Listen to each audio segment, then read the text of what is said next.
दोस्तों, क्या आप जानते हैं जो बड़े बड़े संत महापुरुष रहे हैं वो पहाड़ों पर ही तपस्या क्यों करते आए थे? तो आज हम इसी के ऊपर बात करेंगे।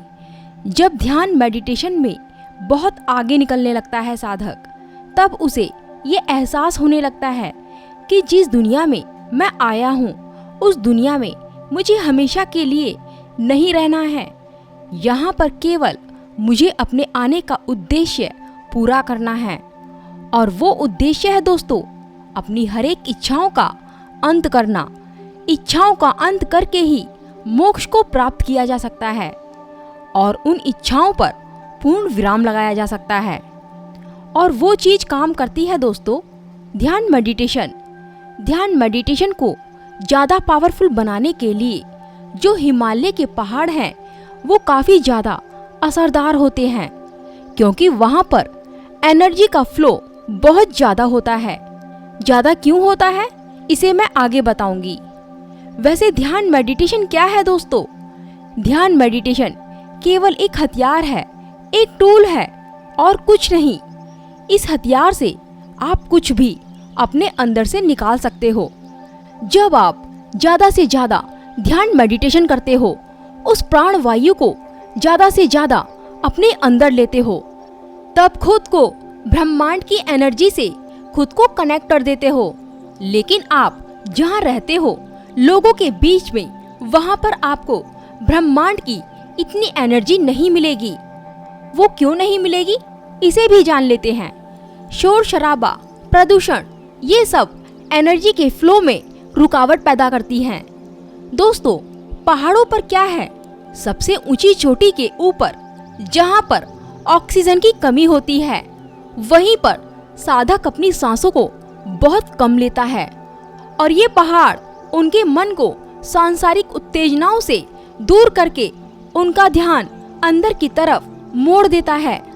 ऊंचे पहाड़ों में ध्यान मेडिटेशन करने से एनर्जी का जो फ्लो है वो बहुत ज़्यादा हो जाता है, और जो सामान्य दिनचर्या में ध्यान मेडिटेशन आधे अधूरे मन से किया जाता है, वह एकांत और मौन में कुछ वर्ष में ही हासिल किया जा सकता है दोस्तों। दूसरा, हिमालय प्राचीन काल से ऋषि मुनियों का निवास स्थान रहा है।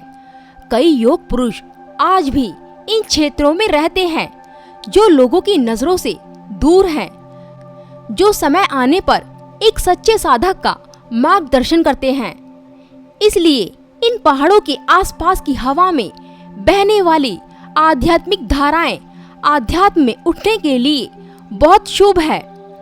दोस्तों, इस योगी को देखो, क्या वह परमानंद के सागर में डूबा हुआ नहीं है, जो चारों तरफ बर्फ ही बर्फ है।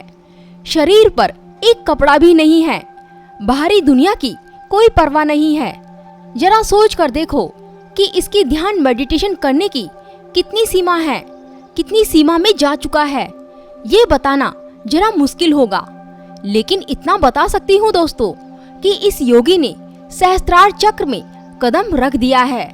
जब साधक गहरी सांसों के जरिए ईड़ा और पिंगला के रास्ते से मूलाधार तक पहुंच जाता है, तब उसका जीवन बदलने लगता है, और यह संपूर्ण ब्रह्मांड को संचालित करने वाली ऊर्जा साधक के शरीर में उतरने लगती है। और जब ऊर्जा उतरने लगती है, तब मूलाधार चक्र का जो ज्ञान है, उस ज्ञान के पन्ने उसके अंदर खुलने लगते हैं। मूलाधार से होते हुए सुषुम्ना नाड़ी में जाने के बाद उसके अंदर वैराग्य आने लगता है। वैराग्य का मतलब है कि आप पारदर्शी हो गए हो, जैसे कि एक कांच के टुकड़े के अंदर से चीजों को आर पार देख सकते हो। दोस्तों, ये तो आपने जान ही लिया होगा कि सुषुम्ना नाड़ी में आने से वैराग्य की स्थिति पैदा होती है। अब सुषुम्ना नाड़ी में थोड़ा और आगे चलते हैं। सुषुम्ना नाड़ी में ही सारे चक्र सोए हुए रहते हैं, इनको एक्टिव करना पड़ता है।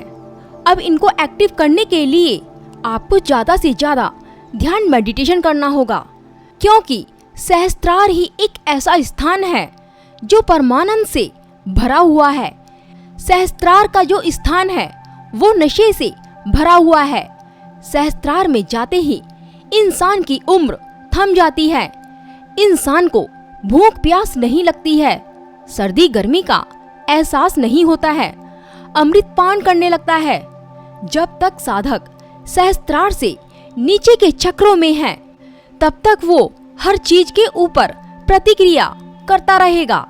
लेकिन सहस्त्रार में जाने के बाद उसे किसी भी चीज के ऊपर कोई फर्क नहीं पड़ता है। तो दोस्तों, वीडियो कैसी लगी कमेंट करके जरूर बताना। नमस्कार दोस्तों।